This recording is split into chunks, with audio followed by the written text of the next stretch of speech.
तब्बल 8 महिने मराठा समाज वाट पाहतोय आश्वासनांची, GRची आणि आरक्षणाच्या त्या एका निर्णयाची, जो प्रत्येक वेळी लवकरच येणार असल्याचं सांगितलं गेलं. पण आता मराठा समाजाचा संयमाचा बांध हा फुटताना दिसतोय, कारण पुन्हा एकदा आंतरवाली सराटीतून रणशिंग हे फुंकलं गेलंय. मनोज जरांगे पाटील यांनी 30 मे पासून आमरण उपोषणाची घोषणा केली आहे आणि यावेळी हे आंदोलन भयंकर असेल असा इशारा सुद्धा जरांगे पाटलांनी दिलाय. पण बरेच प्रश्न अजूनही अनुत्तरितच आहेत. वारंवार आंदोलनं होऊन सुद्धा मराठा समाज आता पुन्हा एकदा रस्त्यावर का उतरतोय? सरकारने दिलेली आश्वासनं नेमकी कुठे अडकली आहेत? 58 लाख कुणबी नोंदी असूनही प्रमाणपत्र का मिळत नाहीयेत? तसंच सातारा आणि कोल्हापूर संस्थान गॅझेटचा GR अजूनही का रखडलाय? याच सगळ्या प्रश्नांची उत्तरं सांगणारा हा ऑन पॉइंट. नमस्कार, मी शीतल आणि तुम्ही पाहताय ऑड इव्हन.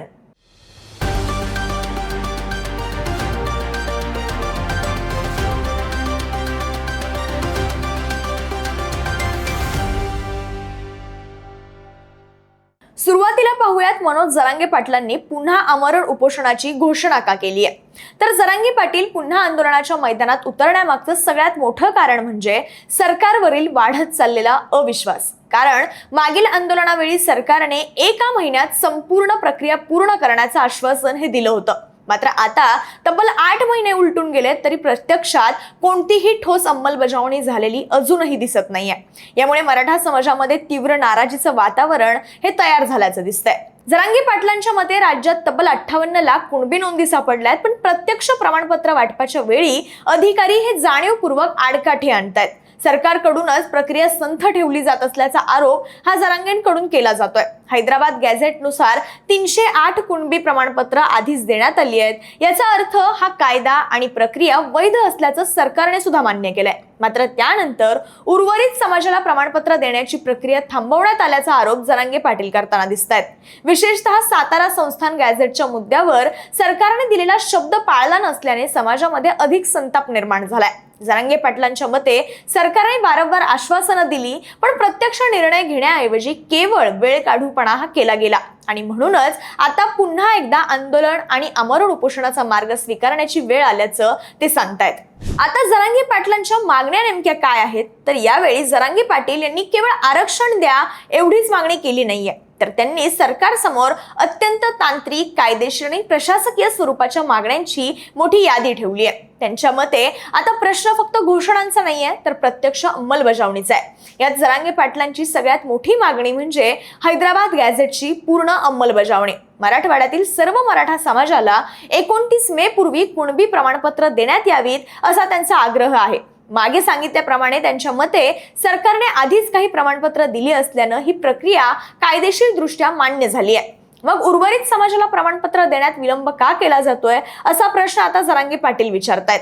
तसंच दुसरी मागणी म्हणजे राज्यात सापडलेल्या 58 लाख कुणबी नोंदींना तत्काळ वैध मान्यता देऊन ग्रामपंचायत स्तरावर विशेष मोहीम राबवावी आणि ज्यांच्या नोंदी सापडल्यात त्यांना थेट प्रमाणपत्र देण्यात यावीत. मात्र जरांगे पाटलांच्या मते ही प्रक्रिया जाणीवपूर्वक अडकवली जात असून अधिकारी स्तरावर मोठी दिरंगाई केली जाते. तिसरी मागणी म्हणजे सातारा कोल्हापूर संस्थान गॅझेटियरची अंमलबजावणी करून त्या आधारे मराठा समाजाला आरक्षण द्यावं. पश्चिम महाराष्ट्रातील लाखो मराठा कुटुंबांना या निर्णयाचा फायदा होऊ शकतो असं जरांगेंचं मत आहे. यासोबतच आंदोलनादरम्यान मराठा आंदोलकांवर दाखल झालेले सर्व गुन्हे हे सरसकट मागे घ्यावेत. लोकशाही मार्गाने आंदोलन करणाऱ्या युवकांवर गुन्हे दाखल करून त्यांचं भविष्य उद्ध्वस्त केलं जात असल्याचा आरोप जरांगेंकडून करण्यात येतोय.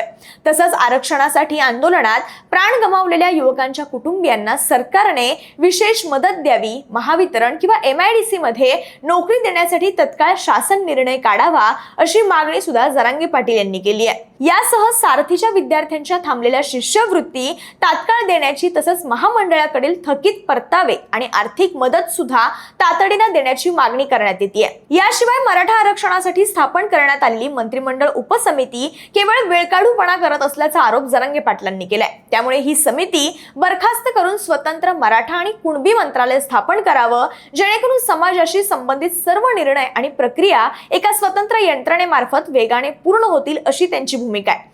जरांगे पाटलांच्या सध्याच्या आंदोलनातील सर्वात महत्त्वाचा आणि कळीचा मुद्दा म्हणजे मागे सांगितल्याप्रमाणे सातारा आणि कोल्हापूर संस्थान गॅझेटियरची अंमलबजावणी.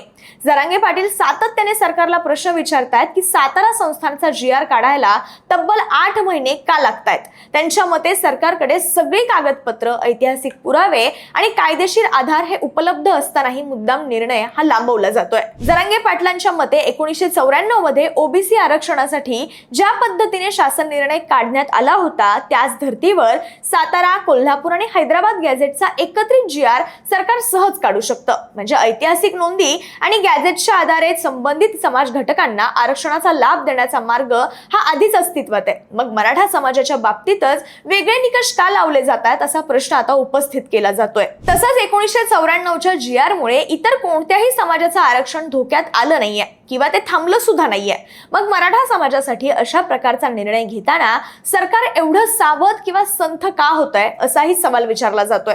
सरकारकडे अधिकार असून सुद्धा राजकीय इच्छाशक्ती नसल्याने प्रक्रिया अडकवली जात असल्याचा आरोप आता करण्यात येतोय. विशेषतः पश्चिम महाराष्ट्रातील लाखो मराठा कुटुंबांना सातारा आणि कोल्हापूर संस्थान गॅझेटचा मोठा फायदा होऊ शकतो आणि त्यामुळे सरकार हेतुपुरस्सर दिरंगाई करत असल्याचा दावा जरांगे पाटील करतायत. त्यांच्या मते हा फक्त प्रशासकीय विलंब नसून मराठा समाजाला आरक्षणाच्या कक्षेबाहेर ठेवण्याचा प्रयत्न आहे आणि म्हणूनच त्यांनी या मुद्द्याला यावेळी आंदोलनाच्या केंद्रस्थानी ठेवत मुख्य आधार बनवलंय. यावेळी आंदोलनाची घोषणा करताना मनोज जरांगे पाटील यांनी विशेषतः मुख्यमंत्री देवेंद्र फडणवीस यांच्यावर थेट निशाणा साधलाय.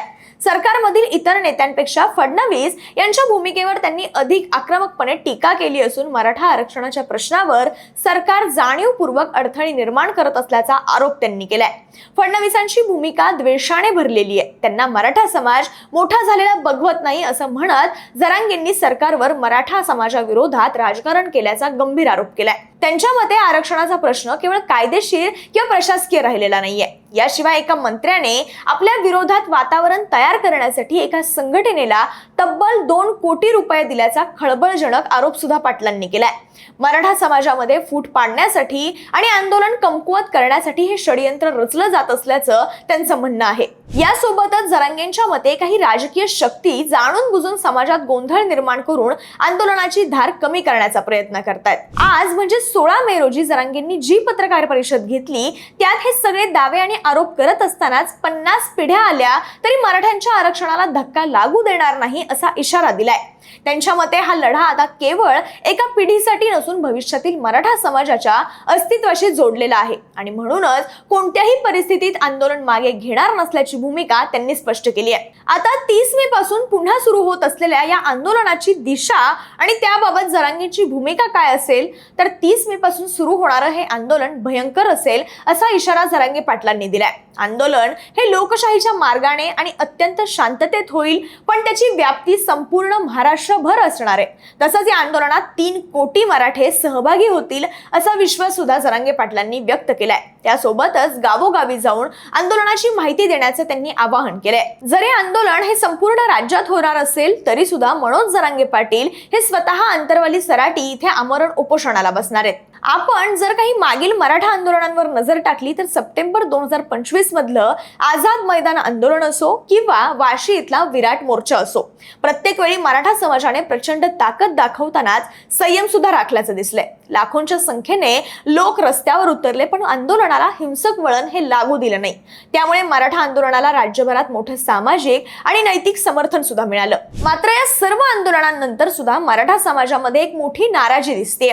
कारण आंदोलनावेळी सरकारने मागण्या मान्य केल्याचं चित्र निर्माण केलं. बैठका झाल्या, आश्वासनं देण्यात आली, GR आणि प्रक्रियांबाबत सकारात्मक प्रतिक्रिया सुद्धा देण्यात आल्या. पण प्रत्यक्ष अंमलबजावणीच्या पातळीवर मराठा समाजाला अपेक्षित असे परिणाम अजूनही दिसले नाहीयेत. जरांगे पाटलांच्या मते त्यांचं सध्याचं आंदोलन हे केवळ आरक्षणापुरतं मर्यादित नाहीये तर ते सरकारच्या प्रशासकीय दिरंगाई विरोधातील आणि राजकीय विश्वासघाताविरोधातील संघर्ष बनलाय.